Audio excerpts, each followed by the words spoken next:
Okay, so this is going to be a recording of HRIS Chapter 12, Performance Management, Compensation, Benefits, Payroll and HRIS. Please remember that this particular recording and the two that will be followed with it, Chapter 13 and Chapter 14, will also be from this new edition of the book, which is HRIS 2018 by Kavanagh and Johnson. So the other recordings that you've actually listened to or must have seen in the playlists are from the earlier version of this book from 2015. So some of the chapter sequencing has been changed. I've uploaded it into the Dropbox folder, the mappings for each of the books' chapters. The chapters are the same except for one of them, but the sequencing is different. So this particular chapter is the fourth one that talks about the organization's talent management program and how it's going to be aided with the HRIS. So it looks at the complete cycle of activities of the talent management, which is the planning and forecasting, for the need for the talent, which was covered in Chapter 9 of this particular book, recruitment and selection covered in Chapter 10, and the training for the talent management in Chapter 11.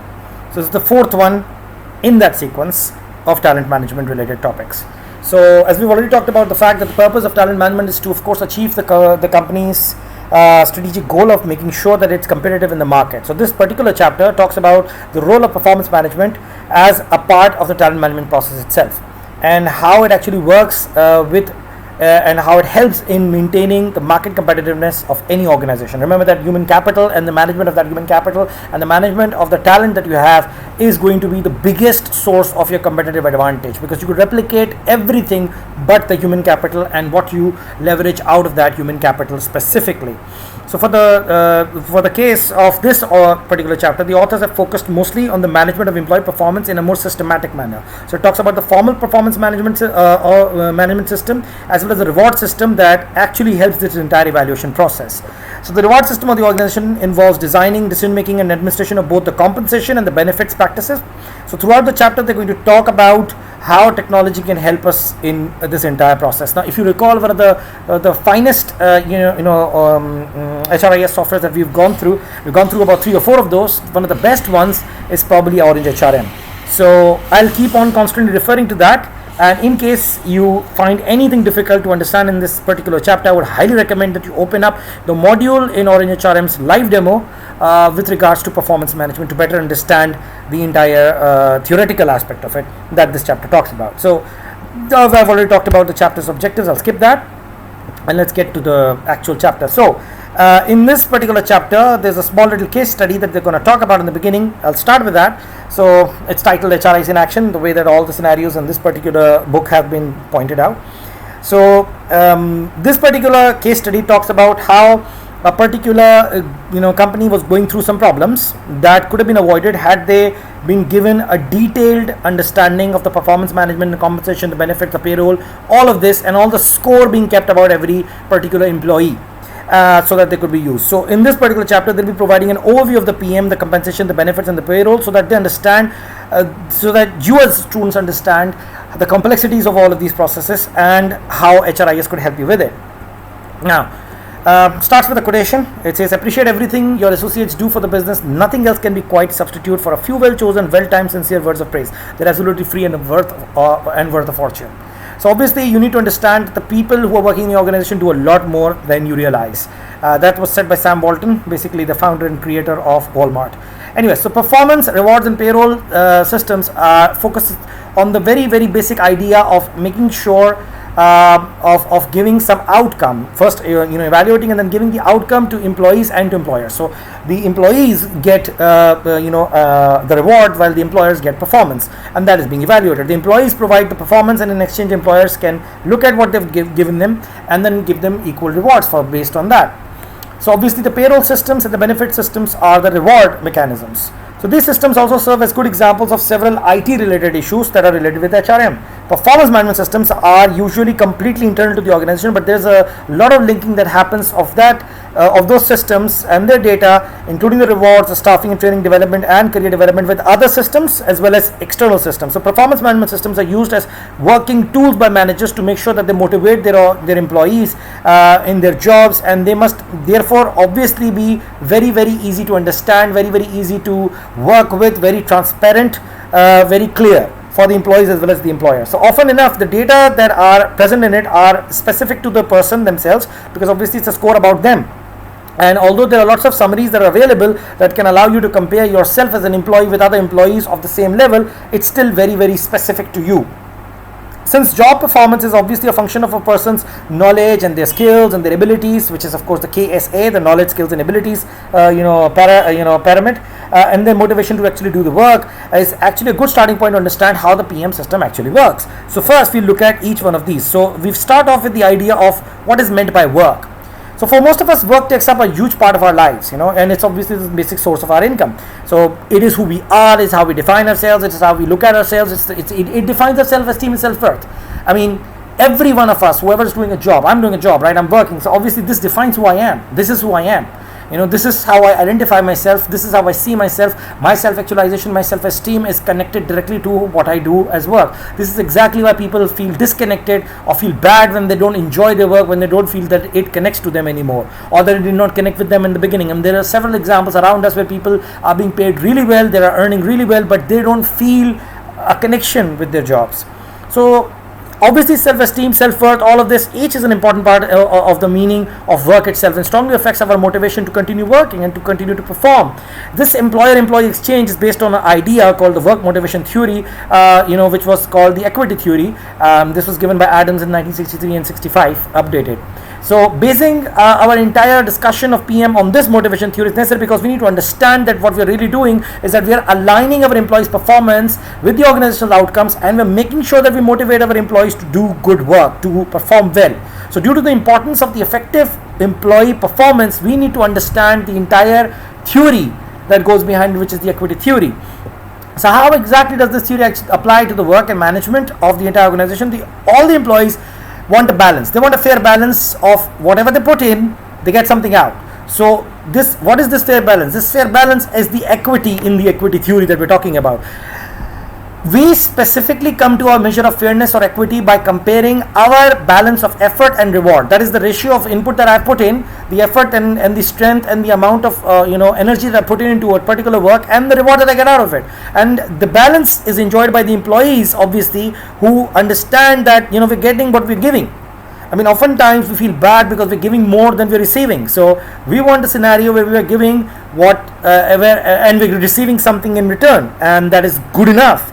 So none of us like to feel that we are placing more effort into our work and receiving less reward. So whether it be salary, the bonuses, the benefits and everything, we want to make sure that we get what we deserve, we get what we are working for. So equity theory can explain why people can be either happy and motivated by their situation in a single day, and they may not feel happy the next day because nothing really changed in the terms and working conditions, but something made them unhappy. For example, let's say a colleague or maybe an entire group of people is enjoying a better reward to effort ratio. So if I realize that someone else equivalent or counterpart to me in another department is getting paid more while I'm paid less for doing the same job or the same level of job, obviously I'm going to feel bad, right? So using this theory can help us understand why people may select one job over another job or seek a raise because another co-worker has gotten a raise and they feel that they deserve it too and they haven't gotten it.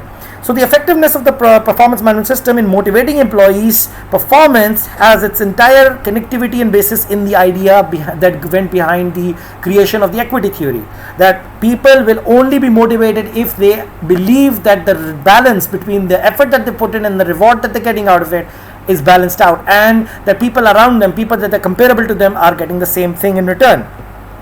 So in contrast to the performance management system, which is of course entirely internal to the organization, reward systems also have an internal and external ties to other systems within the organization and outside the organization. So both pay and benefits obviously have to be, for instance, pay and benefit systems have to be linked with external survey data that is related to similar organizations in the entire industry, or maybe to legal requirements. You may be required to connect to other government organizations and to other government standardization institutes that employee that deal with employee regulation, maybe labor laws and stuff. So you're required to give that data for legal requirements, and internal systems obviously need to connect with it too, because you're going to connect it with your budgeting, with your planning, with your finance department to understand whether the pays that you're giving out can be covered, whether the benefits that they're getting can be covered. So usage of parts of the reward system have to be restricted to the HR professionals. Obviously you cannot give away parts of the reward system to other departments. That would create a lot of conflict of interest. So other parts must obviously be available for employees, but the reward systems must be limited only to the HR professionals. They need to know who's been rewarded for what precisely and what are they doing about it. Anyway, so most organizations consider the rewards to be a highly confidential thing. They don't go around telling everybody or the rest of the world what rewards they are giving to the individuals or to a small group of people or to anyone. They have to make sure that it's secure. The reward systems usually focus either on a person or a whole group or a whole level of people, or maybe a particular variable. Maybe it's a specific benefit that somebody is getting because they're giving some specific value to the organization. Maybe it's based on seniority, maybe it's based on some option values, stocks, maybe several things, but that is kept secure and hidden by the HR department. But that does not mean that it's not clear. That does not mean that it's not transparent, because if a legal issue happens, they need to be able to present it. So it is well defined, it is completely calculated, it is stored, and it is reported whenever and to whomever it is required by law or by managerial reasons. But it's not something that's just given away straight away without any reason or cause. And in the case of the payroll system, which of course deals with the salaries and all, there needs to be a flawless data integrity, and even more flawless execution is necessary. What do I mean by that, both the concepts? By flawless data integrity, I mean that there needs to be no hanky-panky in the data. There needs to be clarity that the data has not been changed, modified in any way, that it is the same as it was ordered by the higher management, and it is in line with the regulations of the organization and the contract made between the employer and the employee. You cannot change it, you cannot go around make changes to and under the table. It cannot be modified without getting proper prior approvals from various authorities and making sure that it's in line with the laws and the contracts that have been signed. Similarly, the execution of it, the actual payment itself, the actual process of it must be transparent. It needs to be ensured that there is no space left for any kind of corruption or any kind of changes or modifications in it while it is actually being handled. That is very important, because otherwise it would destroy the whole purpose of creating the required equity in the system. So anyone who has ever received an inaccurate paycheck will tell you that of course makes you very angry, that makes you very sad. Of course you can easily get it back and you'll be able to talk to the HR and you'll be paid back the proper check, but obviously it's very demeaning, it's insulting, it is very excruciating and painful to realize that you've been given a wrong check. Maybe more, maybe less, but whatever the reason maybe, it is very insulting and it's very difficult, because obviously most of salaried people have to pay out a lot of bills, so it's very difficult. So the payroll system also has to be linked with the external data organizations and systems, whether it be for the government, whether it be because they require to check whether you're paying the right amount of wages to everybody, maybe some kind of accreditation organizations and bodies. For instance, in a university's case, this data needs to be presented to the NBAC, to the HEC, to PEC, to the NACTEC, the various accreditation bodies. Similarly, internally the data needs to be shared on the general ledger, which is the accounts and the finance department needs to look at it. The benefits compilation needs to look at it. So they need to, so that they understand what is going on, and it must be able to incorporate changes as and when required. So the payroll system is generally used by, of course, the payroll specialists, the accountants that have designed, the systems that have been designed precisely for it, and the people who are actually trained to just do this. But every employee technically is auditing their own results. They're technically looking at it and they're making sure that they're being paid the amount that they should be getting. Anyways, so the final aspect of payroll is that some summaries of payroll, of course, are not likely to match summaries of variables used in compensation or other HR system, because there are going to be differences in that. Even in a question as seemingly simple as the number of employees, there will be discrepancies in the data summaries. For example, a compensation system is likely to contain only the active employees. So might be that you're not compensating those who are inactive. Maybe they're on a leave or something, but they are still being paid. So there are various reasons why that may happen. Some former employees who have left may be given some benefits because of some legal requirement. For instance, there's a legal mention of a legality here called the Consolidated Omnibus Budget Reduction Act. So there are situations in other countries where the benefits may still be paid to people who are not being paid salaries because they're no longer active. So although the relationship between performance management, the rewards, the benefits, and the payroll are clear, it is obvious that the HRIS systems for all these functions need to work together. It needs to interface together. So it would be an absolute mistake to think that there are 4 different softwares for it or 4 different independent systems for it. The HR applications for all of these cannot be separate. They have to be interconnected. They are integrated, because the HRIS must work with all of these. It has to work with all of these because there is an employment relationship that needs to be created with all of these with respect to current and previous and even prospective employees. employees. So it has to be worked because we need to analyze all of that data for our hirings, and analyze the data for our current processes. So it cannot be in silos, it cannot be separate. So neither the managers nor the employees see the relationship between the organization and employee through a single lens. Okay, you need to understand that all of this is actually looked at simultaneously and as a whole. So in difficult times, it is obviously very difficult to understand how this information may need to be used. Maybe you're going to use this to make downsizing. Maybe it's going to be used to plan for some future projects. So it could be used for several reasons. The potential must be there for any of these data sets to be collected by the organization and used, and that is something that an HRIS is well suited to do. So obviously this is what it is. So this chapter also is going to talk about a little bit further now about the data inputs that need to be going into these systems, and the actual outputs that are being generated as in the form of reports. So, and in the way that various ID systems can help you with that. So before we actually go on with that, we need to also understand each of these areas. So although most employees have a good feel for the performance management, they already understand it because they have been going, you've all been going through a different kind of performance system, management system with respect to even your grading systems that you've gone through in your educational career. But few people who have actually been working understand that it goes a little bit deeper than that. So it's a little bit deeper, and to understand it completely, we need to first look at how the performance system actually works. What exactly are the different components within the performance management system that need to be looked at? So we talked about performance management in chapter 9 when it was considered and explained with respect to talent management, and as it being a critical part of the talent management entire process. So this chapter examines performance management in more detail and talks specifically about how it links up with other HR functions that make up the entire talent management process. So until recently, most discussion in organizations was focused on performance appraisal process instead of the management part. So the emphasis was on getting the best appraisal format and making sure that training managers know how to rate employees and using the right format. And most of the research about scholars is all about this too, about the rating format, the rating mirror, the rating errors, the rating methodologies, the training of the raters themselves, inter-rater reliabilities, checking the rating capabilities and the instrument for rating and all that. The assumption was that if the right format was used and if the manager was well trained, then it will just work out. The resulting ratings will be accurate. So by the 1980s, the professionals and most of the scholars became interested in another different idea. They were like, why just focus on measuring the ratings? Why not focus on improving the performance? So people then started to look at the entire performance process and shifted their attention from rating and evaluating the ratings to more about performance management itself. So the performance management process consisted of three basic parts. It was the performance planning, the performance observation, and providing positive feedback and or the corrective feedback. So in support of this process, a periodic performance summaries were developed that were supposed to serve as a basis for the entire performance planning process for the entire period that was going to happen. So making sure that providing the data for a variety of HR decisions included stuff like the rewards. You needed to make sure that you provided enough information to decide who to give rewards and what rewards to give them, where we need more people and where we need lesser people so that we can move some people around, who needed the trainings and who was doing okay, and other decisions that related to the employee's relationship with the organization itself. So this entire description of the process management process is actually based on the motivational theory.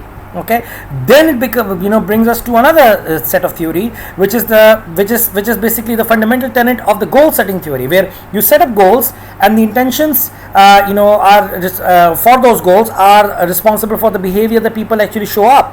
So after years of a lot of research on this theory, the evidence for this this fundamental tenet of goal setting was actually pretty strong. We realized that it's pretty strong.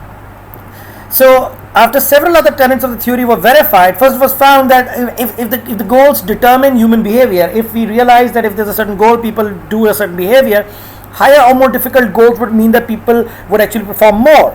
And then those you'll get more difficult results. More difficult goals would mean more levels of performance, and that would motivate people to do more. Second, it was also found that if you give specific goals, to people, they would probably put in more effort in trying to gain those goals. So for instance, if you were to say give more specific goals like reduce employee absences by 25%, that would result in a more specific effort put in to make sure that does no longer happen, or that number is reduced, instead of just being giving it a more vague goal like why not just try and reduce absenteeism by 15%. So instead of being vague, if you're more specific, then with your goals that you set up, then people will put in the right kind of effort in the right direction to achieve those specific goals. Thirdly, it was also found that incentives such as money, feedback, competition will not affect people unless and until they realize unless it leads to setting and acceptance of these hard goals. So even if you give them a lot of rewards, if you don't set up strict difficult goals and you make them achieve them and you move them towards them, they will simply have no effect. These external incentives, this money, feedback and competition will just have no effect. You need to set goals for them to actually do something. So it is clear that the whole performance process that we just described is actually is based on the theory, and the theory actually makes this performance management system to actually work. So now performance management is now considered within the framework of talent management itself, which we've talked about in chapter 9, the one preceding the 3 chapters before this one. So it encompasses a lot of areas of HR, which includes the onboarding process, where you actually introduce a new employee to your organization, you tell them the basics, you let them learn the ropes, you help them develop themselves, they evaluate themselves, they manage the workforce through the entire cycle. All of this has already been covered in chapter 11, which can be mapped into the previous book edition, and you can see you can listen to the audio recording for it.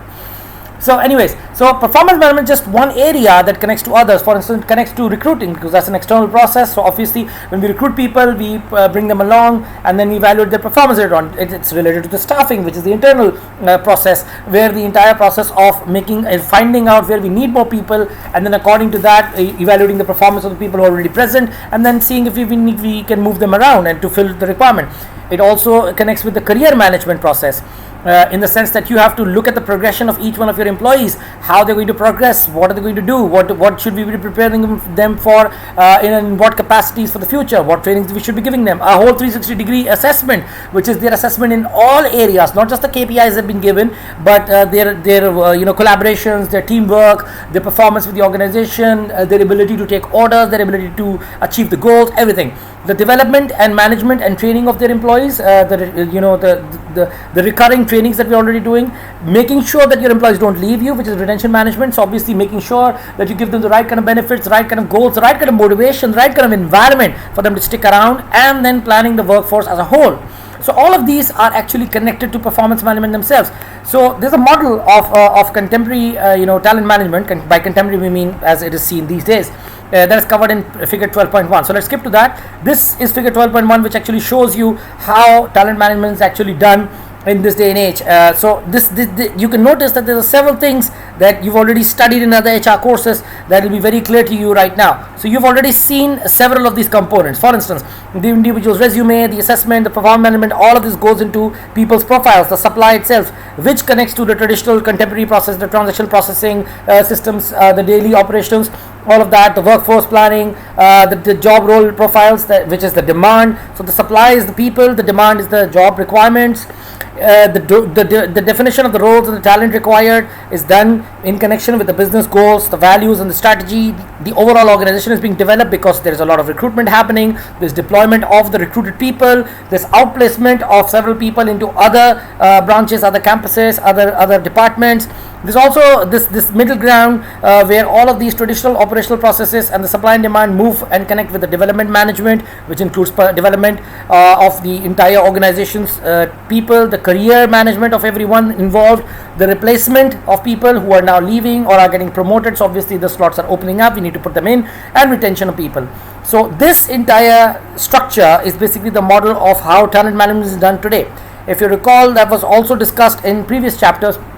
Under multiple headings, we already talked about how talent management is a vast scope within which performance management actually falls. So going back to what we were talking about, so you will note that many organizations today although have a lot of very expensive software such as ERPs and all, which are supposed to give you an integrated environment, they found that there is still a need to have talent management as a separate component within even those. So they realize that ERPs themselves seem to be a little insufficient with the kind of HR management and HR human capital management modules that they have. They still lack what is necessarily required out of a talent management solution.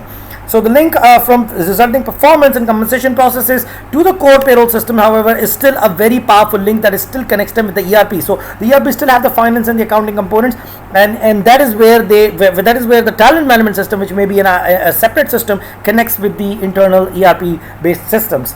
So this link would still be consistent with the findings of the goal setting theory. For example, we already gave that example in the very first case study. You can go and read it.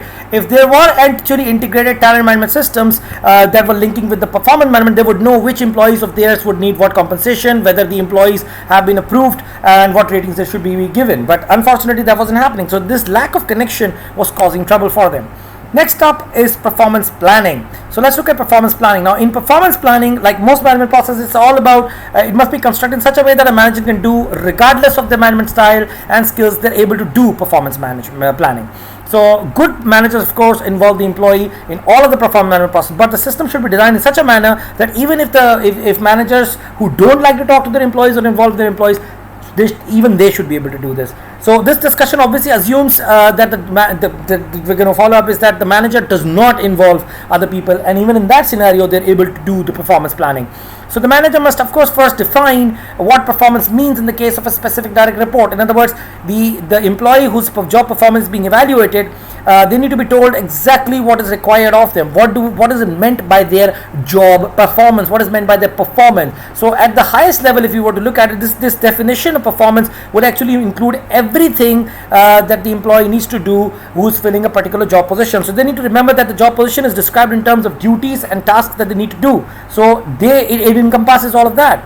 So another way to understand the definition of performance is to understand the performance that is expected of a new employee in a position if they, for instance, if the direct report were terminated. So whoever they are reporting to, whoever their boss is, they should be basically doing everything that is required, that needs to be reported to them. So you could look at the definition of performance as all the work that would need it to be done by that new employee who's going to be hired for that particular position should be able to do if the person who's already holding that position right now would be fired. So ideally, this definition is developed by a cascade of goals fitting the research findings on goal setting theory, beginning with the organizational strategy, planning, and immediate source being what the manager expected to accomplish during the period, and ending with the direct reports expected part of accomplishment. Now, this heavy duty sentence basically means that this definition is completely in line with the goal setting theory.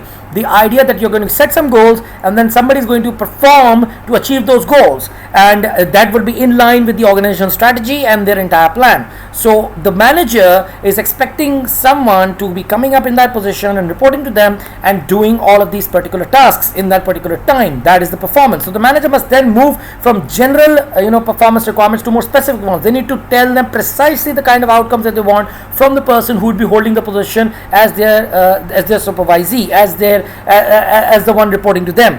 So this constitutes the performance dimensions for direct reporting, and it works with the goal setting theory that I've just described. So when outcomes are difficult to observe or measure, obviously behaviors are expected to lead to desired outcomes are also added. So when obviously we don't know how to understand whether the outcomes are coming out, behaviors are obviously going to be the only way that we can see whether those outcomes are happening or not. So for each performance dimension, each performance requirement, the manager needs to be very specific that when you're talking about the performance, what are the exact outcomes? What is the end result? For instance, the performance from us is that we as teachers will go in classes and teach our classes for 45 or 48 hours. But what are the precise outcomes? The outcomes are going to be broken down into a course outline that needs to be covered, some specific topics that need to be covered, that need to be done every day for every day. It will be needed to be done for 3 hours every day or every week, whatever. This needs to be broken down into specific outcomes that are measurable. And then the behavior that will be used to actually measure the performance itself. So the behavior would be in this case, of course, that the teacher would go in and actually take the class and then report back and tell them that this particular area of topic was actually covered. So for a performance dimension of budget management, an outcome would be to stay close to budget for each budget category. Now that's in a specific outcome. The performance was budget management. Now that's very generic. That's just a term. What exactly do you mean that I need to do? So a behavior on the same dimension for the same purpose of budget management would be to check expenditures against budget. Now that's what they need to do to achieve this outcome to fulfill this performance dimension. So after these measures are determined, the manager must make sure that there's a standard for each of the measurements. What exactly is meant by good performance on checking expenditures against budget? Does it need to be done in a certain time period? Does it need to be done well? So the standard for check expenditure against budget might be check expenditures against budget on a weekly basis.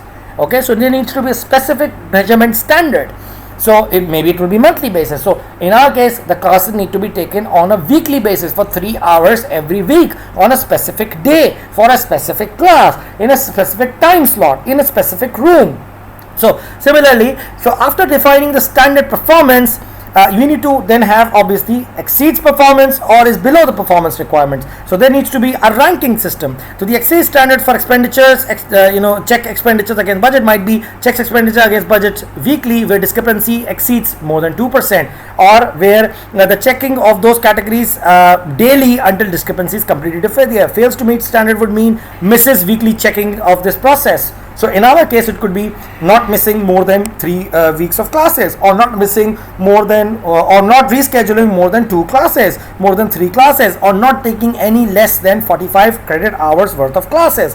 So there needs to be certain standards of good performance, average performance, and below average performance to be able to measure a particular employee's performance standards. So it should be noted that performance dimension measure standards are unique to each position, and you cannot have general performance standards. However, you need to develop some common standards for employees with similar titles, otherwise that would be a very huge Pandora's box. So you cannot have a teacher, say for instance, be expected to teach 3 hours while another teacher is being expected to say teach only 2 hours. That cannot be done, especially if they're on the same level, if the courses are on the same level. It might be the case that for an undergraduate level of course the number of credit hours may be different from say a graduate level course. However, they need to be similar, or at least comparably similar in the same kind of job titles. That's precisely why job titles are similar in that scenario. So when performance dimension measures and standards have been developed, the manager then needs to tell these to their direct reporting employee. Right, so the manager must make certain that the direct report employee actually understands what is these measures and these standards actually are. The manager then gets the direct input to set the goals for the coming year that they will then perform. They note down the goals and standards are not the same thing. So the goals are what they need to achieve. The standards are what they need to uphold. The standard is what is expected of a fully job knowledgeable employee who's putting in a normal level of effort. One purpose of performance management is to get employees to stretch those goals. So the goals keep on changing. The standards are the levels that are bare minimum. So the goal needs to be stretched and given a better goal every single time to be better than the standard. Standard is the bare minimum requirement. So at the end of the goal setting discussion, the direct report has agreed on some performance level. Okay, they've agreed that this is the performance level is the goal that I'm trying to achieve, and then they set the performance measures with standards and goals, and this becomes the performance contract for that particular time period, for maybe the year, maybe a quarter, maybe a couple of months. And for most of these effective performance management systems, they encourage that these performance conversations keep on happening. The standards are raised, the performance goals are raised, are reevaluated, re-raised. This was also something that if you wanted, you could go and look into OKRs, or objective key results. That's another methodology that Google uses for the same thing. So it keeps on stretching the goals. In fact, they say that if an employee is able to perform a weekly set of goals or a monthly set of goals up to 80%, then those goals are too easy. You need to toughen them up. You need to harden them, make them stronger, more difficult. This is the same way that most athletes actually improve their performance. They keep on doing better. They keep on competing with themselves by raising their own goals and making them harder to achieve. That is how you progress. You always stretch a little harder. You push yourself a little further every single time. Then we move on to the formats that various organizations use to actually measure the performance itself. The performance measurement formats that are used in different organizations, and how they're actually developed and used. So let's talk about those.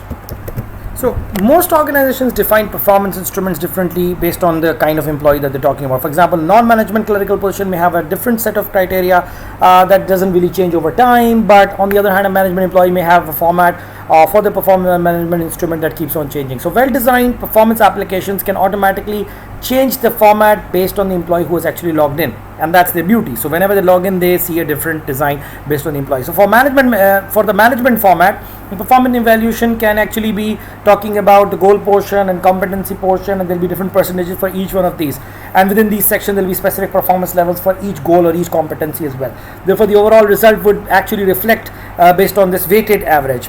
Web-based performance systems can actually do this for every user quite easily. So even if the organization prefers different employee and or management actually have an overall rating system, they can actually get it through these kind of systems. So they're well designed. They can change according to whoever's logged in based on their account type and their employee category. So performance period, what is meant by performance period? Now the performance period, of course, the manager decides on this, the performance contract decides on this as a benchmark for observing the direct report. When the performance above standard is observed, the standard becomes the basis for a positive feedback. So obviously the performance being below standard would mean that we need to have a corrective feedback. So this is used. So again, relying on the standard and on the goal set as the benchmark for the performance that needs to be evaluated. So when discussion about a performance is done in terms of known measures and standards performance goals, feedback can be much more objective, can be more realistic, can be more acceptable, and it is not going to be it's not going to feel as if you're being targeted. You're going to realize, okay, these were the measures, these were the standards, these were the performance goals I had to perform, and I failed on them, or I turned out to be better than what was required of me, and that's good. Cool, now I'll get the rewards for it. So direct report is not bad per se, but it's not simply not performing at the agreed upon level. So we'll tell them, okay, they need to do this. So you need to also understand that employees will react differently from a feedback from an electronic system than from a supervisor. So this suggests that some combination of both things need to happen. You can't really have a system that just tells you a number that this is the level that of performance that you did. Neither can you expect someone to actually just say it without actually having the backing of the data that has actually been keeping track of the performance. So you need to have both angles working together, otherwise this just will not work out. So periodic performances summary. So at some point, obviously, there needs to be a summary of all the performance that have been evaluated over a period of time. And in most organizations, this is an annual thing. So there's an annual process of performance. But in some organizations, also have quarterly and semi-annual performance summaries as well. So the manager actually provides a summary of how the direct report has actually done through the time in performance systems that actually offer employee and manager web-based inputs, capabilities. There's also a periodic view that employees can look at so that they realize whether they've achieved the goals or how far they are away from the goals to achieving them. So there are several such scenarios now, and obviously they can even give comments and receive comments for each goal that they perform. So there's an example of it right here given in an HR system called Pilat HR Solutions, and you can see that there's a ratings available. Again, the screenshots may not be very clear. I'd recommend that you open up again or in HRM and look at the performance management goals that are actually mentioned there in the live demo so that you understand this better. Now, anyways, so they can look at this. So consequences of achieving various performance levels are of course clearly defined. People know what they need to do for the next period, and how they need to define them. So if performance management has done, has been done correctly, the summary appraisal would not be surprising. Otherwise, to the direct report, so they will know, and this is of course a very critical component. So one of the more important outputs of the performance process is an individual plan. So they know how well they performed, and then they would know what's the next step. So the individual development plan, again, the IDP is available in the live demo version of Orange HRM, and you can look at it. They still actually document how the employee's performance can be improved, in what areas, and how well they perform. You remember, if you open up Orange HRM, you'll see that the live demo actually gives you examples of percentages of goals that have been achieved by other people, and how they need to continue to work at, and what they need to work at to continue achieving them. So each employee should have an IDP, an individual development plan. The process described about the performance management actually applies to the individual level, yet obviously employees actually work in a team level. So the performance management process does not change when you're actually evaluating an entire team's performance. It actually gets easier to measure the outcome measures of a team than of an individual, because obviously individual measures can be taken for an entire team and then be put together. Some organizations have elected to actually use team output rather than an individual one, and they prefer to develop a more team citizenship measure for each of the team member, and how they're contributing to the team itself, and then measuring the team's performance as a whole. So what are the typical data inputs that actually are flowing into a performance management system within an organization?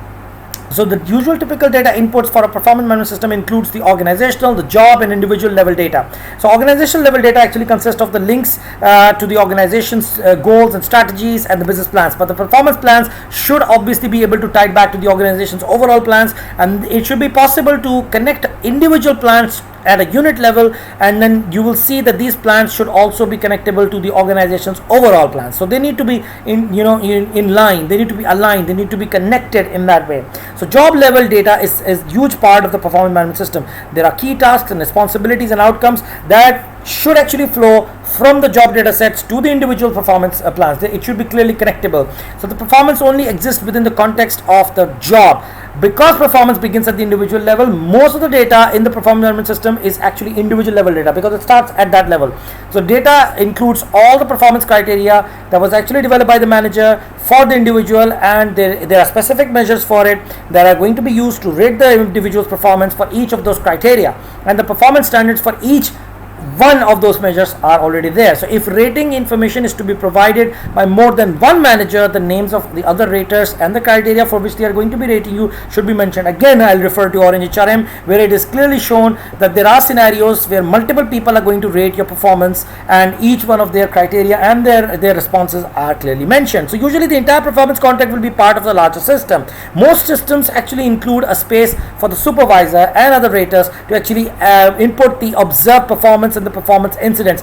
So a lot of systems that are already in work these days allow both the employees and the managers to enter the comments and observations during the entire review period process, and it provides them all the option of having all of those comments be removed in the final review, so that they actually can be, so it can be edited. They continue to have various comments, and those can be edited later on by the users themselves for the final review. So they can be constantly changed. So there should be space for documentation of positive as well as corrective feedback, which again you will see in our HRM. It actually clearly shows the various raters giving their input for various levels, for various performance measures, for various specific goals. So while creating this individual development plan, many of the systems can actually provide and recommend a lot of development activities that they need to be doing to target specific problem areas, specific areas that need to be dealt with. So the performance management system must connect with the staffing and training applications at the same time, because obviously, as I said, they need to connect. So for example, if a certain jobs are difficult to actually find the right employees for, the performance management system will want to add the competencies required for the job to the internal candidates, so that those internal candidates would achieve those competencies and will be able to fill in those jobs. Similarly, there needs to be training applications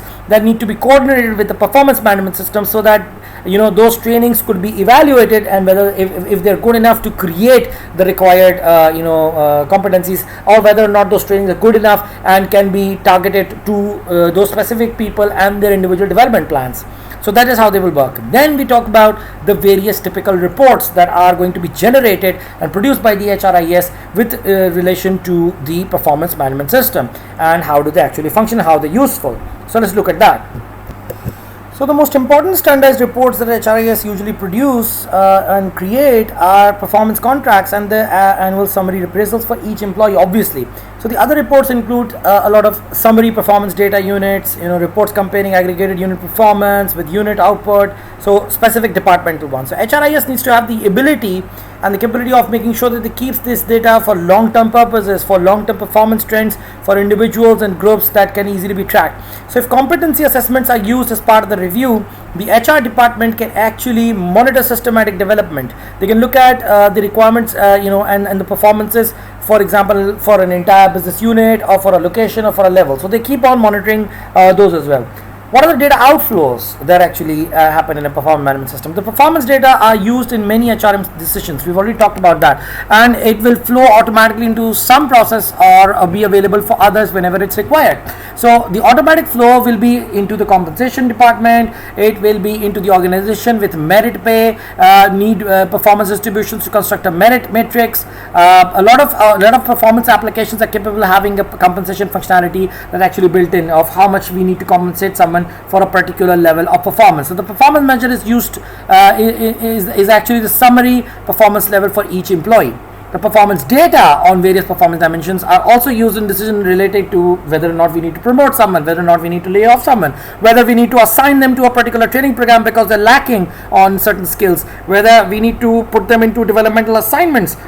They will learn new skills that could help them. So the performance data are also central to the HR planning process, the overall HR planning process.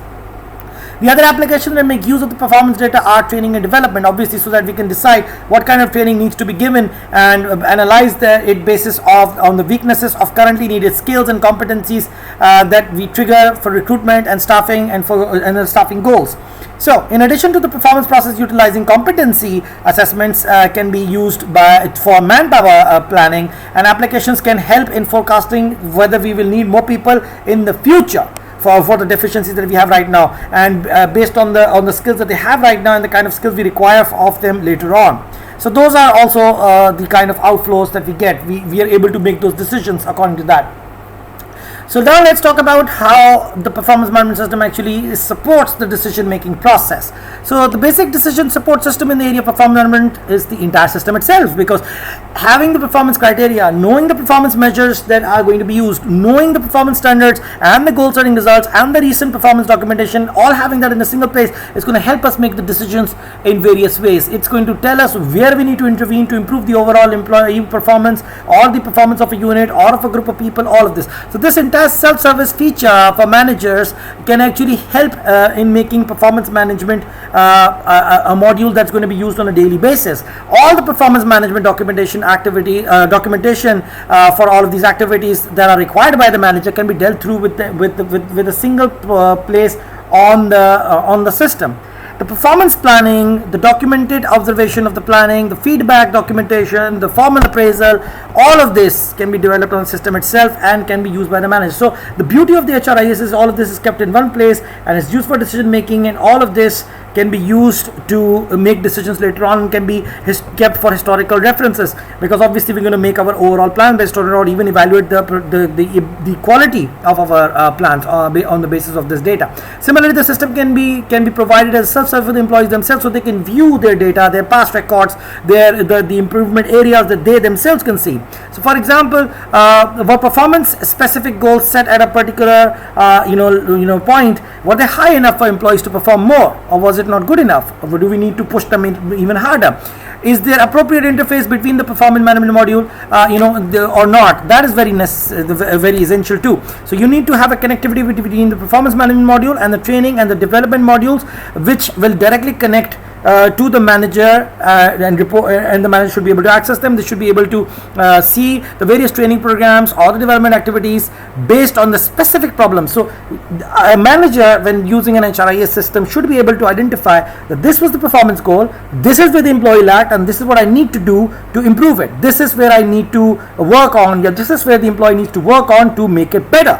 Right, so these performance management software can be categorized as either pre-formatted appraisal systems, that is systems that allow the development of customized appraisals, or systems that can diagnose performance problems specifically. Okay, so research actually suggests that 93% of large organizations use electronic performance management system of one category or another. One of these actually, they use one of these methodologies. So another research actually notes that such systems should allow managers to update the information and serve as a support in conducting appraisal interview. So it should allow the creation of effective appraisal forms. It should make sure that it aligns itself to various legal requirements.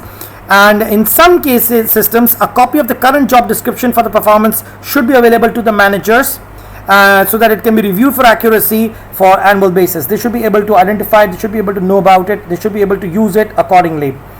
So a system supporting multi-source feedback appraisals such as 360 appraisals is actually discussed in another research paper as well. So group performance can also be tracked, and the data that is used for performance improvement should be. So because most employees work as part of a team, they're working as part of a team, they need to know, they need to understand whether this can actually work. So people who are working in a group performance, if they understand that it is actually they're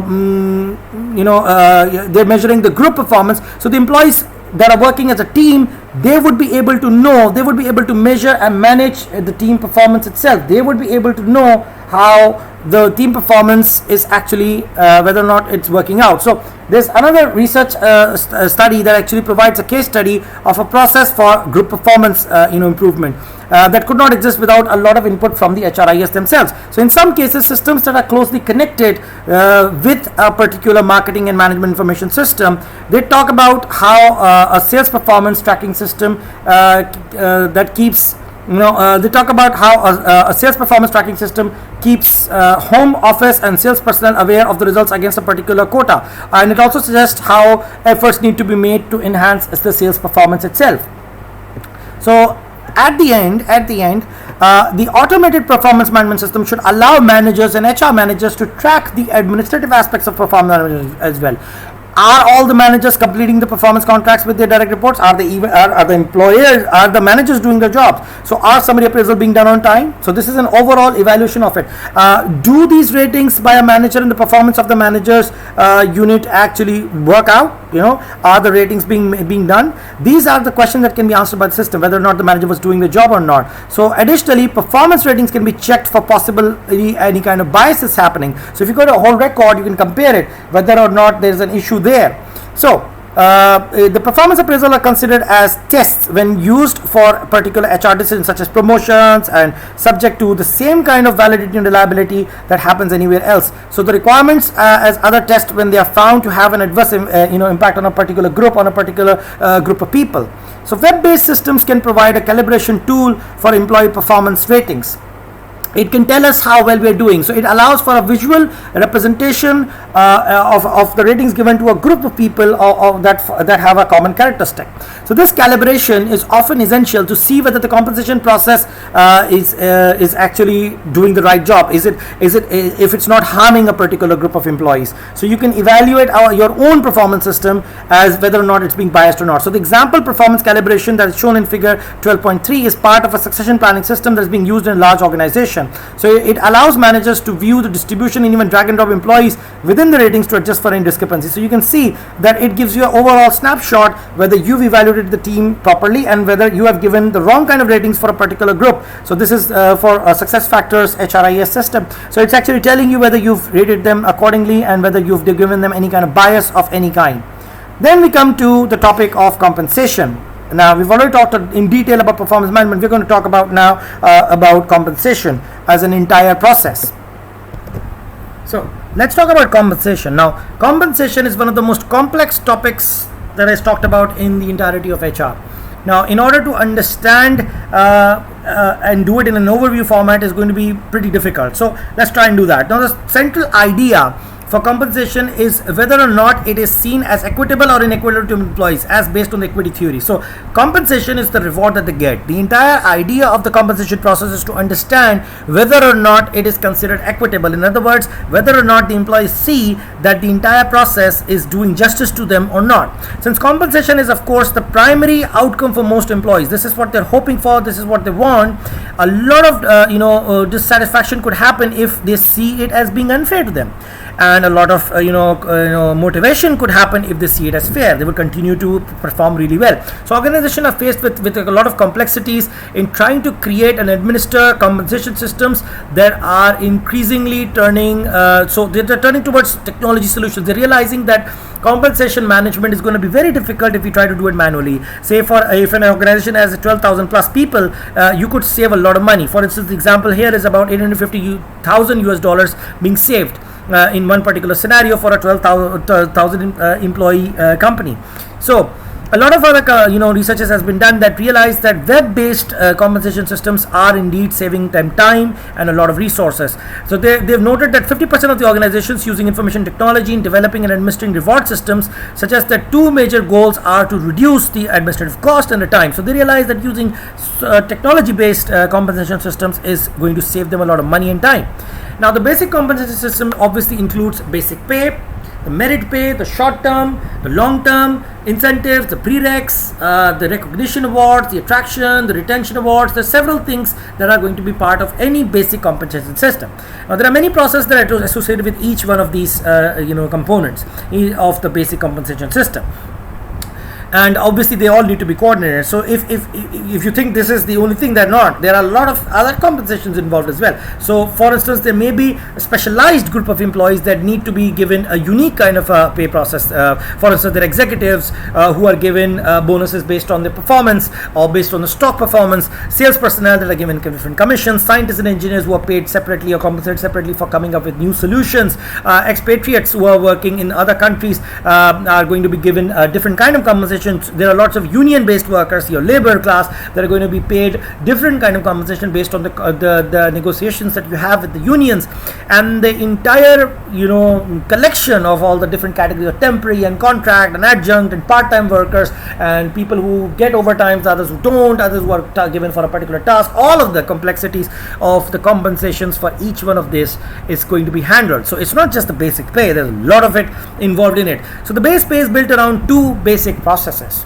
One is the job evaluation, and then there's market benchmarking. Now, as those two terms tell you, job evaluation is the evaluation of the job itself, the work that they're being expected to do. How much is it worth? And then making a comparison of how much it's worth as a job within the industry, within the market, within a similar organization, within the same sector or within the same industry. Now, job evaluation obviously creates this internal hierarchy of value. In other words, we realize how much is this job actually worth being paid to, how much does it actually mean that we should be paying for this particular job. So in the most common form of job evaluation, there's a set of factors that is developed that reflects the characteristics that add value to the work of the organization. So for example, the education required. So what happens is we look at different factors that represent the characteristics of that work. So we look at what job would be required to do this particular work so as to understand the value of that work.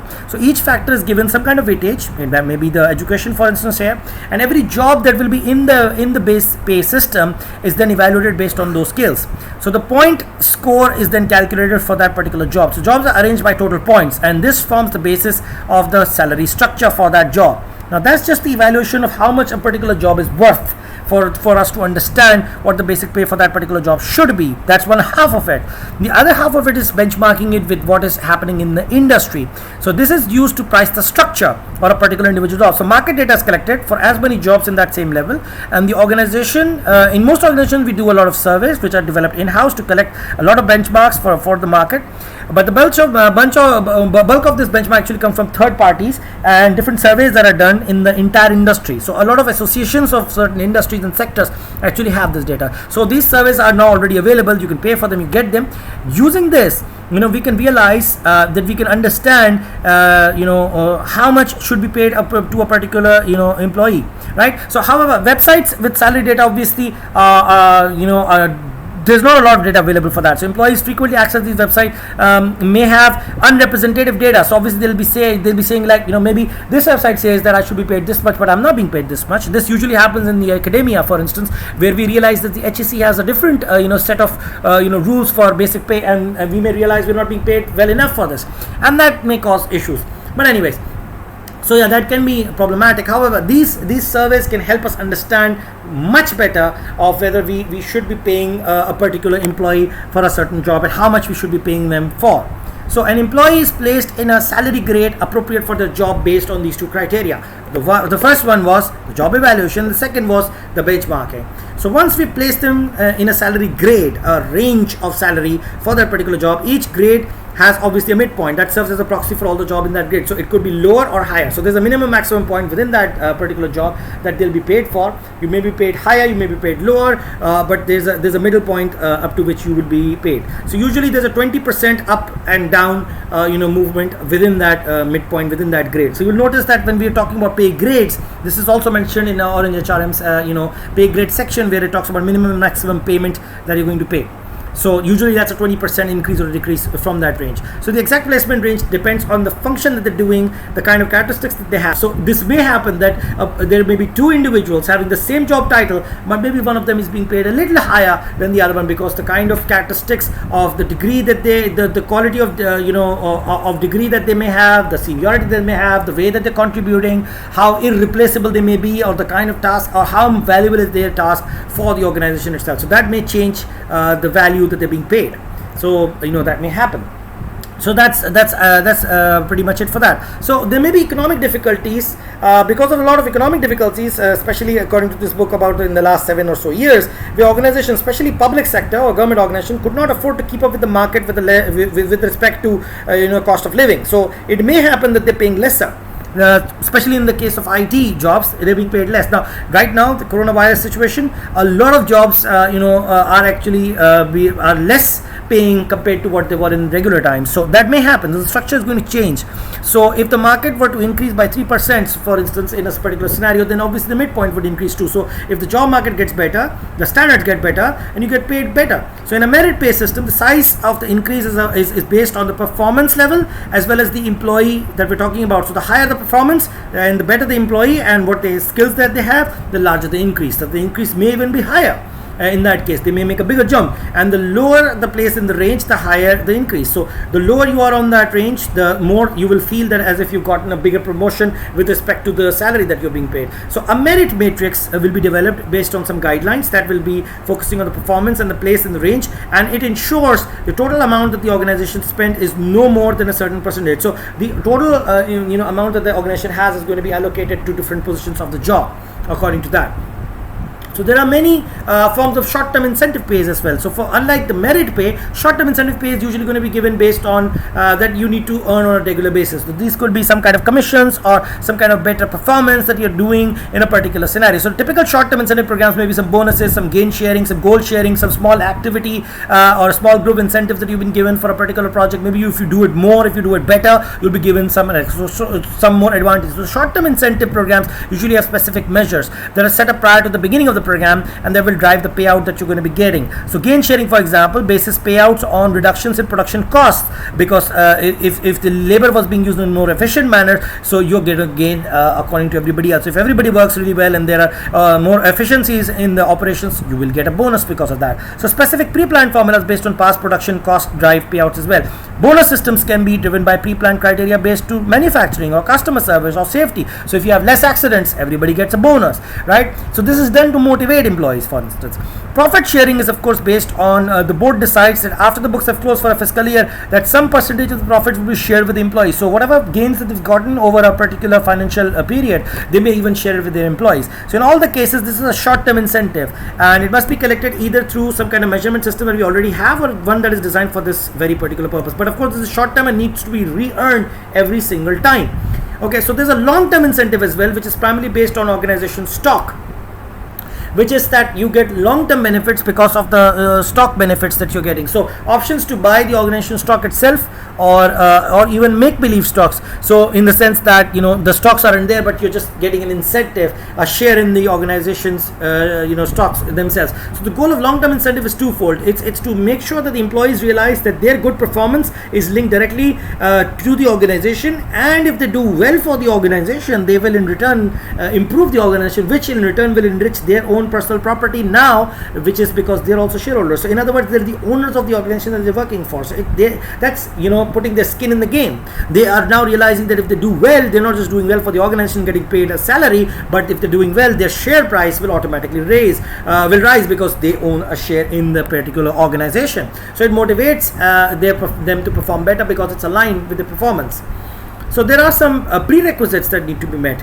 So prerequisites are rewards that are a function of the organizational status. So executive dining rooms, first class corporate jet travel, staff club memberships and all. These are prerequisites that obviously have tax consequences. So these are rewards that are part of being the organization and being at a certain level. So you get certain perks, as we like to call them. So in the past several years, some organizations have transformed the prerequisites into incentive rewards. So if you do really well, you will get some advantage. So say for instance, you go to a particular for instance, the example here is if you go to a Disney property and you will see parking spaces near the employee entrance that are reserved for high performance. So what happens is that you become part of a membership program because you're performing really well, and you get incentives or bonuses in certain organizations only if you're performing really well. So maybe you're part of a club within your industry where you're a good performer. So if you go to a particular restaurant, you might get a discount.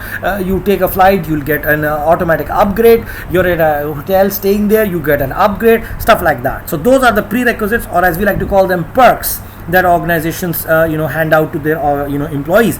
Now there are lots of recognition awards, which are of course low cost, no cost awards that are retrospective, where you do something, you did really well, and your performance has been recognized, and you will be given some value in return. You're going to get some reward in return. So whoever receives this award may have some little financial value, but it's mostly psychologically rewarding. So if you get the award of, say, best employee or employee of the month or employee of the week, because you've done well, your efforts are being recognized. So you may not get any money or anything, you get psychological motivation. You actually feel good, you feel recognized.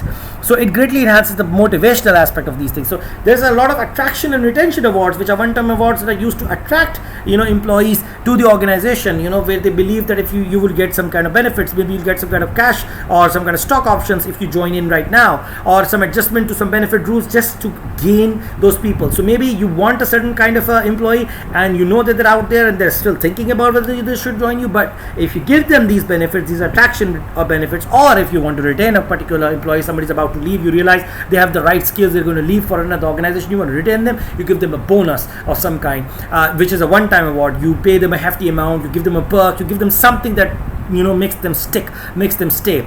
So the goal is to incur a one-time cost and keep them up. You don't want to increase the basic pay. You're not going to do that for a recurring basis. You're just doing it for one time only, this time only, to retain them or to gain them as an employee. So although the types of compensation that we have talked about are part of several programs, you need to understand that all of these need to be connected. You need to understand that employees understand all of these programs. You need to make sure that they're transparent, they understand what is available to them and what is not available to them, and how these are different in various scenarios. So they need to be clear about it.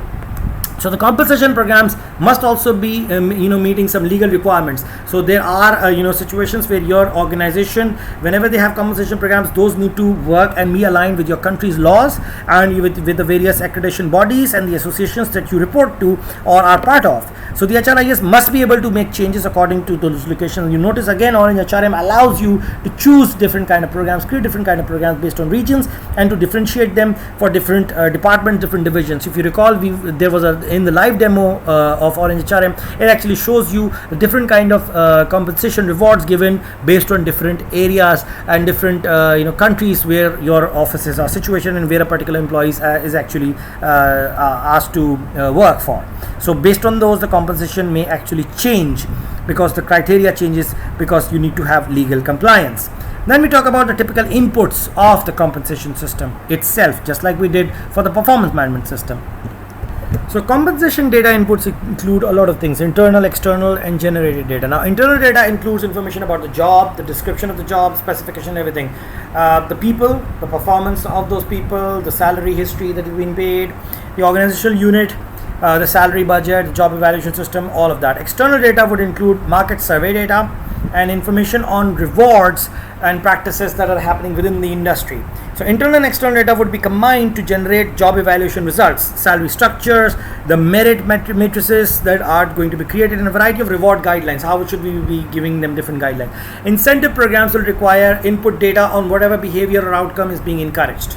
So incentive programs will need to know what kind of input, you will require input data on whatever behavior or outcome is being encouraged, what they're going to be doing. So such data might include customer survey data, accident data, time to market data, or product quality data. All of that information needs to be going in to decide whether we actually give them out incentives. So all of this data actually goes into the incentive program. So to come back again, compensation data inputs are there for internal, external, and generated, that need to go into that system to do all of this.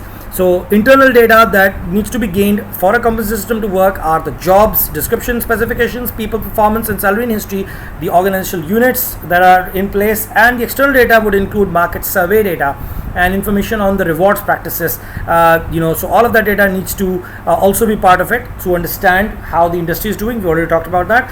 And then there is generated data.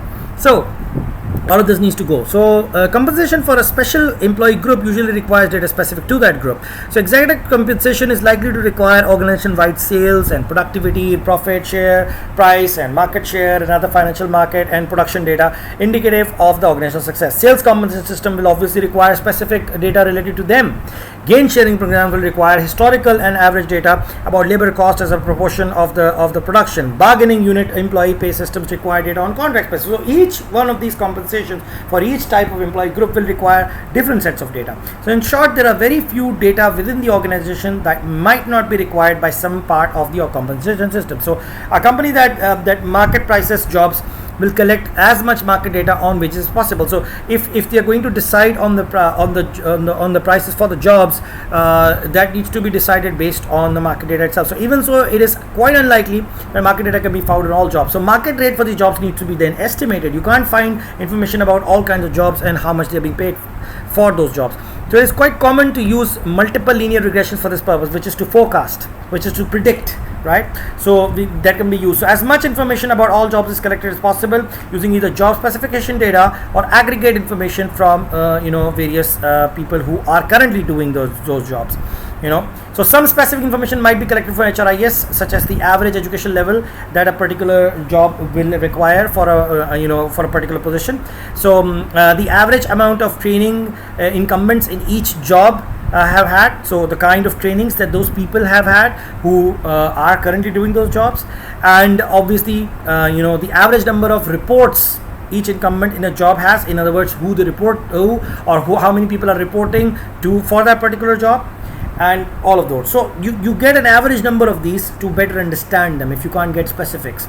So although logic tells you that the choice of the various independent variables to use for this regression to predict the market rate, the goal is to get the best possible prediction. You can't get the exact prediction. So you get all of these average numbers, and then you try and predict how much the salary for that or the job value for that job is. So similarly, a lot of incentive programs may use financial or market or production data to determine whether and how much should the bonuses be paid and to whom exactly. Now we come to the typical reports that are generated out of the compensation system. We talked about the input. Now let's talk about the kind of reports that the compensation system will be able to create. So there are several types of standard reports that are created in the compensation. So because there's a lot of sensitivity to the nature of the compensation information, these reports are obviously not given out to everybody in the HR department.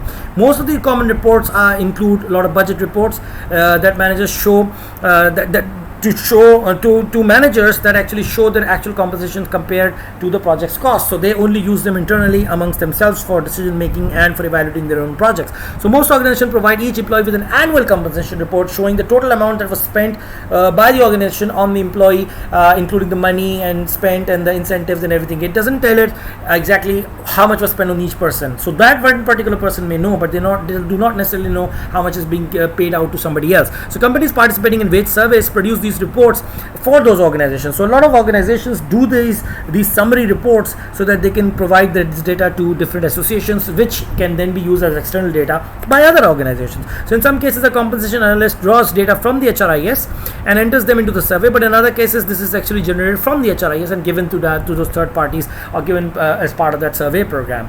So a new report on the analysis of possible systematic compensation bias, or say for instance similarly situated employee groups can and is required. So it may happen that if there's a bias happening against some group, you may be legally required to create a report for it to prove that you don't have any bias. So maybe there's a bias against females, maybe there's a bias against people of a certain sect or certain religion or from a certain region. So you may be required legally to create reports for those. So those may still be created.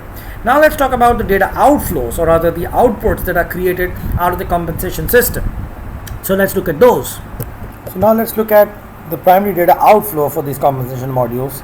Now the most primary data flow from compensation is of course to the payroll. They need to tell them how much they are going to pay out to those employees. The compensation analysts draw on the data that they have for additional analysis, obviously. Then the managers prepare the budgets that are going to draw on this compensation data so that they can project the cost that would be occurring on the next budget period. Benefit analysts, of course, look at the compensation data to analyze probable future costs that are going to happen because of the wages and the pensions and everything else. Data are sent to the government agencies, obviously, for their requirements to be fulfilled. So all of these are data outflows off of the compensation system that we have. Then how can the compensation system actually support the decision making? Now the major rewards decision that has to be made about every employee is how much to pay to that individual is going to be seen as fair by the employee, because again, remember the equity theory. So the decision support system then actually helps in compensating the compensation system based on how to make these decisions.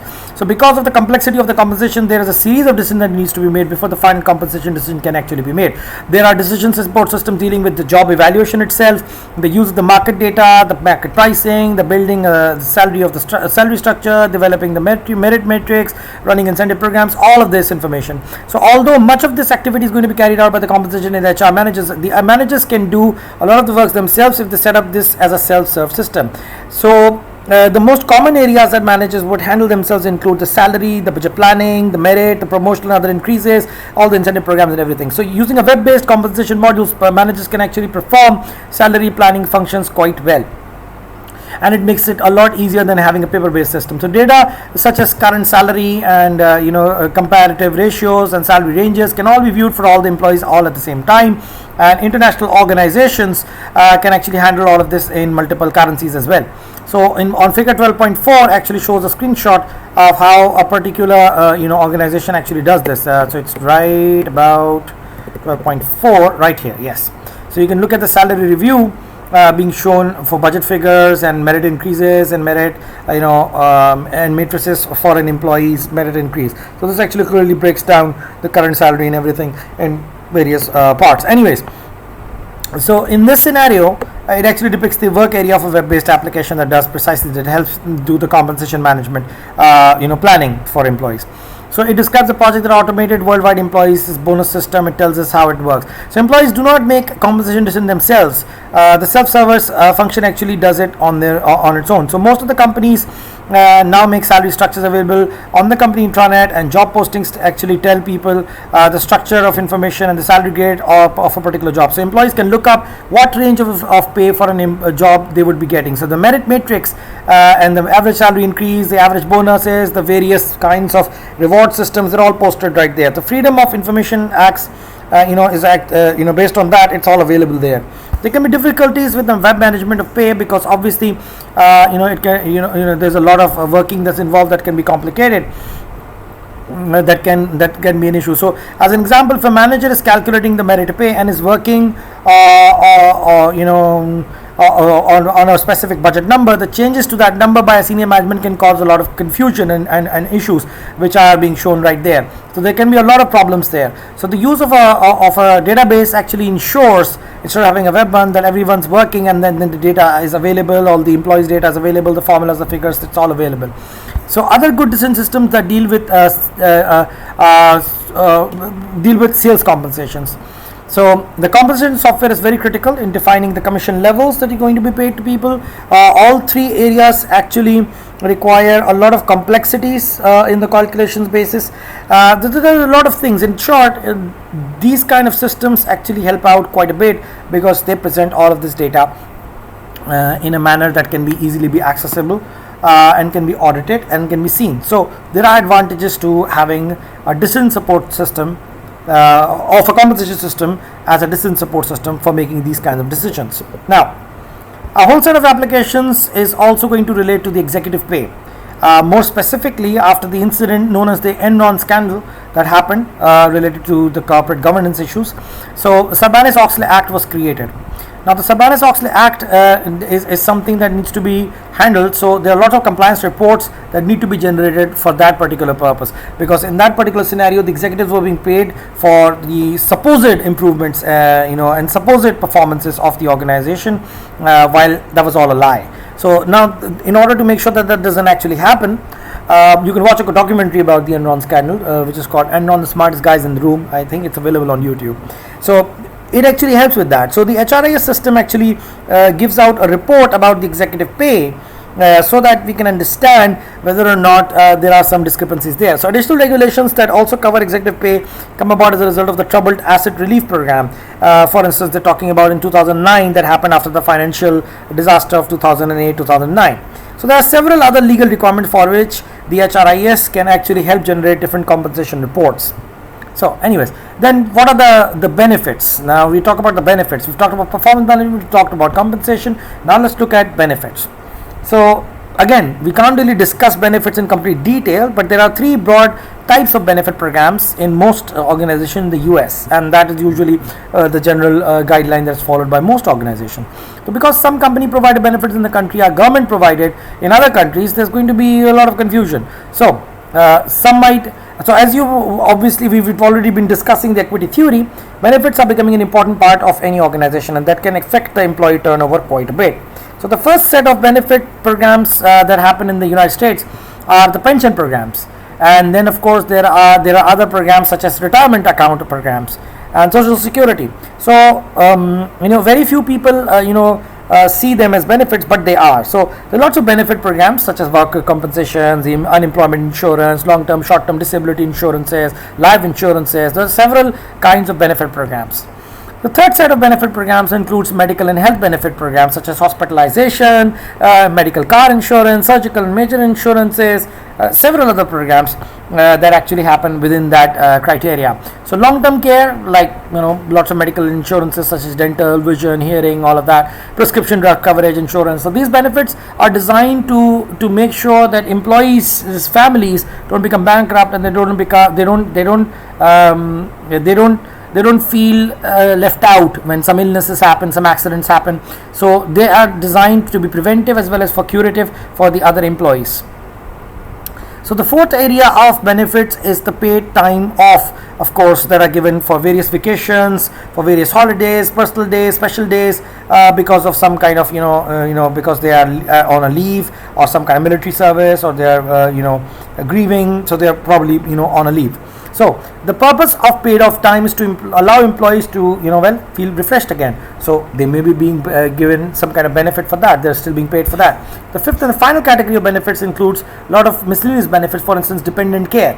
For instance, having flexible working benefits. Maybe working from home, or sharing the jobs, or having a smaller work week because of certain circumstances. So employee assistance programs, professional memberships, in different programs.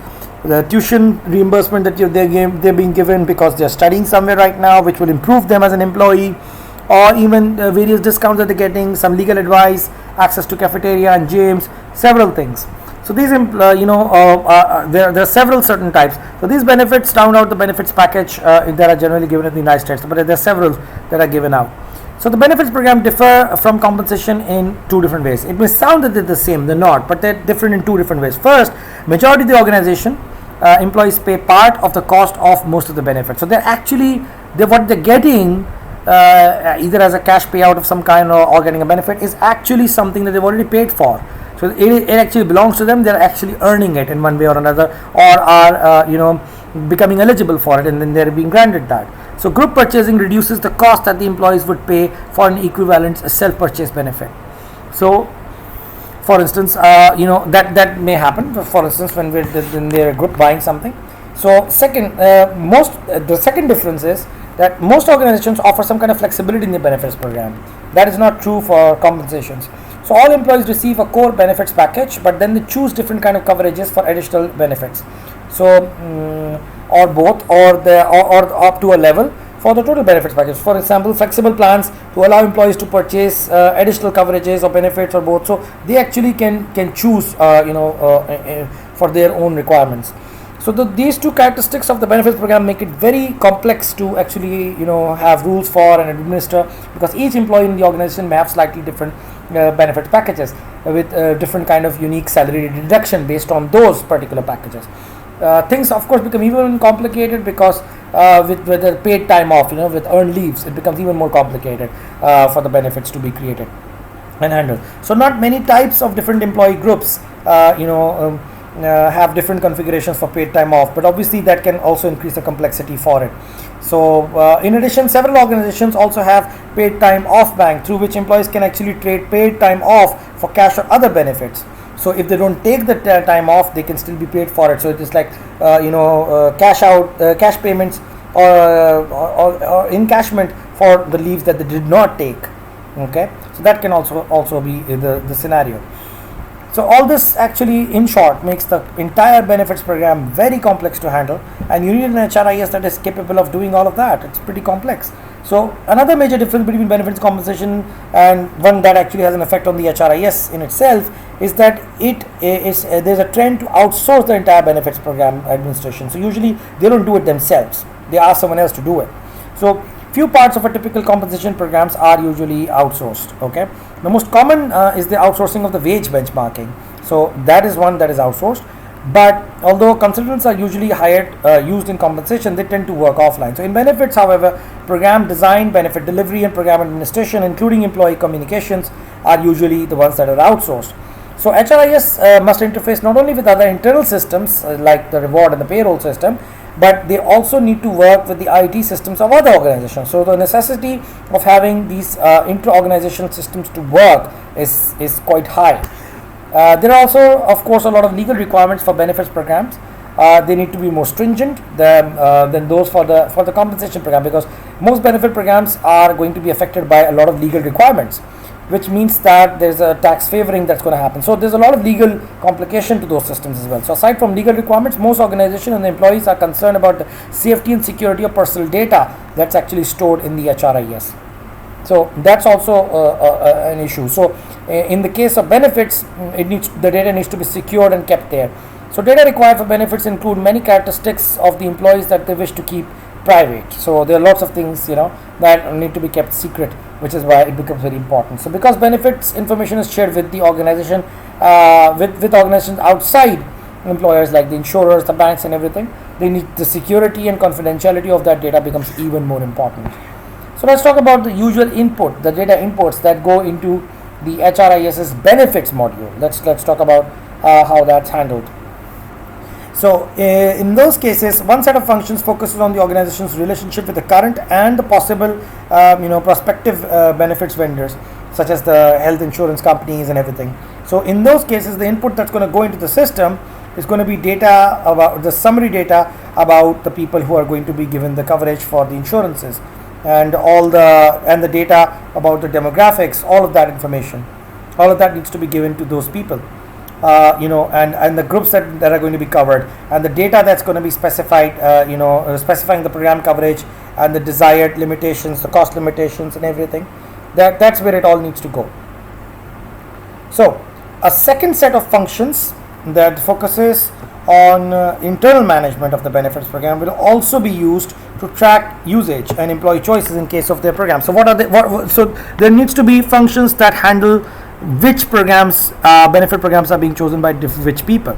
So the experience, the usage, and cost will be fed into the system. A third and most common set of programs that focuses on employee input are going to be about the enrollment and the coverages that they get, and all the changes in their employee status and how that reflects back on the kind of benefits that they can choose. So maybe there's an addition of a new dependent, their marital status and all of that. How is that going to be covered? So that may affect the coverage of the employee and the cost that they're going to be covered. So these programs may also allow employees to file different claims within the organization. They can claim for certain benefits, they can claim that they deserve certain benefits. So in these programs, many of which are of course web based, employees are going to be putting up their own personal data into it, and they're going to choose their coverages accordingly, and so they need to put in a lot of data there.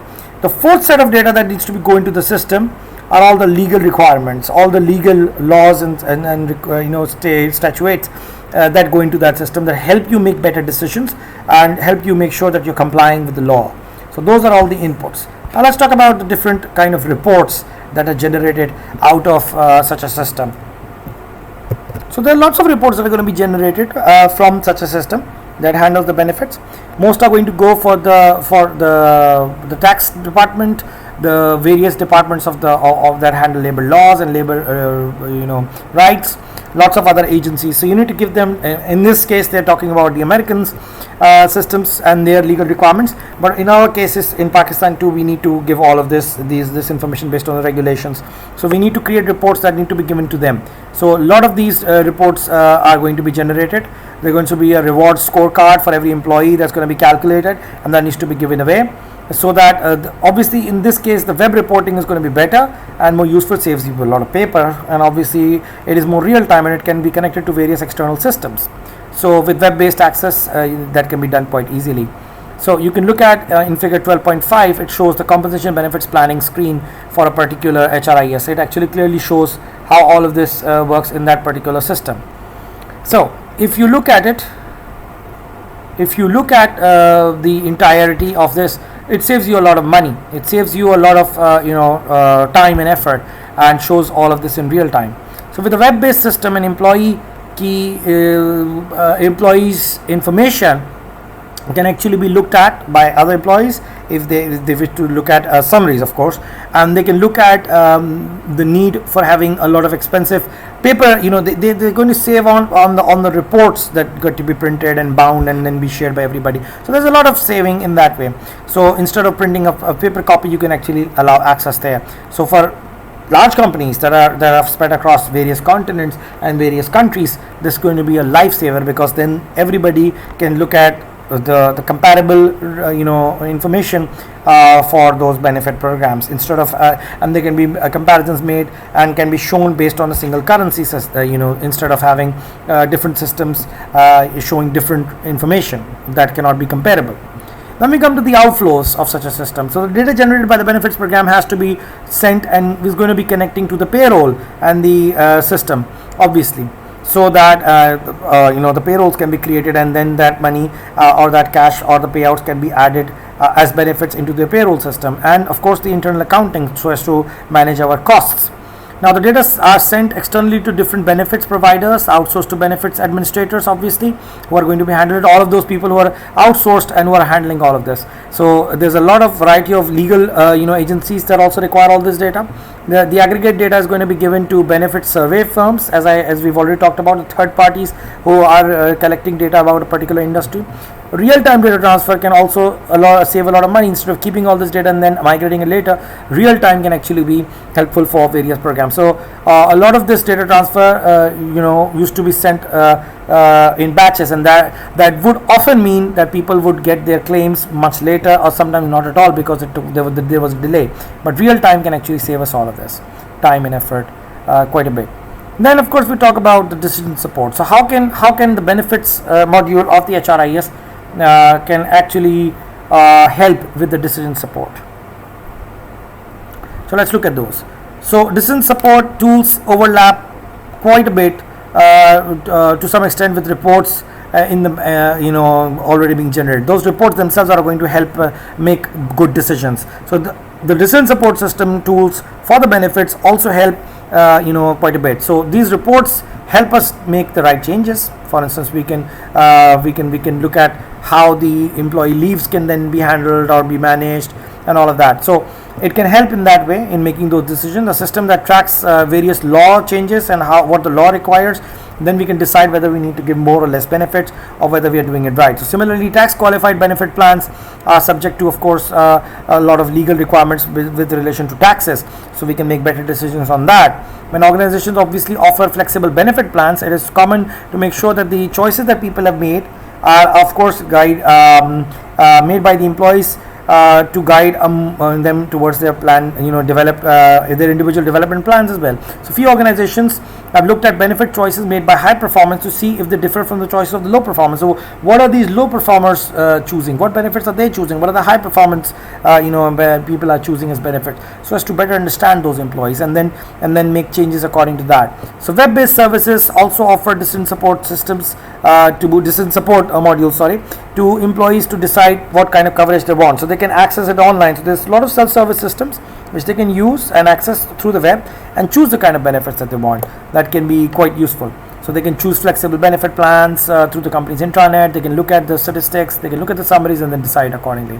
The outsourced benefits creates a lot of issues for the HRIS, however, because a lot of the benefit programs are being outsourced as well. They are handling it. So some major corporations have outsourced the entirety of the benefits process. So an interface needs to be created in the HRIS to connect with these external organizations, this intranet, and how they are handling the entire benefits.